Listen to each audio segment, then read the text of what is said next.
ঈশানের ভালোবাসা পাওয়ার জন্য আর নিজেকে প্রমাণ করার জন্য বাণী আবারও পড়াশোনার জগতে যায়। বাণী নিজেকে প্রতিষ্ঠিত করতে চায়। নয়নতারা এসব দেখে বাণীকে ব্যঙ্গ করতে থাকে।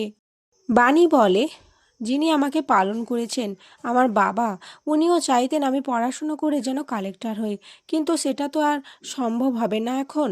অনিরুদ্ধ বলে, হ্যাঁ, হয়তো সেটা সম্ভব হবে না, কিন্তু তুমি ডিএম হতে পারবে বাণী।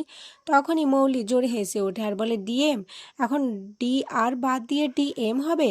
তুমি স্বপ্ন দেখছো অনিরুদ্ধ, একটু পরেই হয়তো ভেঙে যাবে। এরপর মৌলি আরও কিছু বলতে যাচ্ছিল, তখনই বাণী প্রসাদ দেওয়া শুরু করে দেয়। এরপর ঈশানী আর পিনাকির কাছে যায়।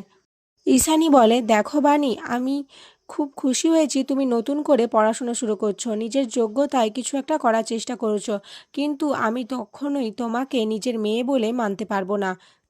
তবে আমি তোমাকে আশীর্বাদ করছি। বাণী এটা শুনে খুবই খুশি হয়ে যায়। এরপর তানিয়া স্কুল যেতে গেলে তখনই ঈশানী বলে তানিয়াকে লেবু জল খাওয়ার কথা, কিন্তু তানিয়া বলে, না না, আমার আর মায়ের তো লেবু জলে সমস্যা রয়েছে, ডাক্তার বলেছে এটা আমাদের জন্মগত সমস্যা। এটা শুনে পিনাকি আর ঈশানী বসে পড়ে। পিনাকি বলে, এটা তো আমারও সমস্যা, ডাক্তার বলেছিল আমারও জন্মগত সমস্যা, তাহলে আমার সাথে বাণীর আর তানিয়ার এত মিল হলো কি করে? আর না না, আমি আর ভাবতে পারছি না। অপরদিকে বাণী স্কুলে চলে আসে আর সবার সাথে পরিচয় হয়। এরই মধ্যে কুয়াশা ওখানে চলে আসে। কুয়াশাকে দেখে বাণী অবাক হয়ে যায়।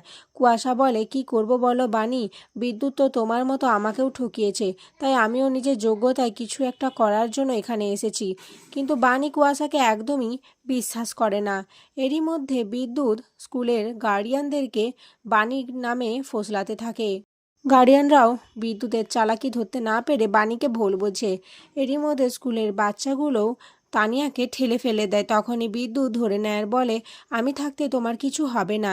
বাণী এসে বিদ্যুতের সাথে তানিয়াকে দেখে খুবই রেগে যায়, কিন্তু তানিয়া বলে বিদ্যুৎ তাকে বাঁচিয়েছে। অপরদিকে মৌলি কুয়াশাকে 10 লক্ষ টাকা দেয়। কুয়াশা টাকা দেখে পাগল হয়ে যায়। মৌলি বলে, কি দেখছো বিদ্যুৎ, দেখলে তো, তুমি যে দুটো বউকে বিয়ে করেছিলে না, দুটো একদম নমুনা ছিল। তবে তুমি আমার সাথে কিন্তু বেশি কিছু খেলতে এসো না, আমি কিন্তু তোমার ফলস বউ। এরই মধ্যে বাণীও ওখানে চলে আসে আর মৌলি কুয়াশা বিদ্যুৎকে একসাথে দেখে ফেলে। মৌলি ভয় পেয়ে যায় আর ভাবতে থাকে, এত সাজানো গোছানো প্ল্যানটা কি বাণী সমস্ত কিছু বুঝতে পেরে ভাঞ্চাল করে দেবে? তো বন্ধুরা, তোমাদের কি মনে হয়, বাণী কি সবার সমস্ত চক্রান্ত ভেস্তে দিয়ে নিজের পায়ে দাঁড়িয়ে নিজের মা বাবাকে ফিরে পাবে, নিজের জন্ম পরিচয় কি ফিরে পাবে? অবশ্যই কমেন্টে জানিও।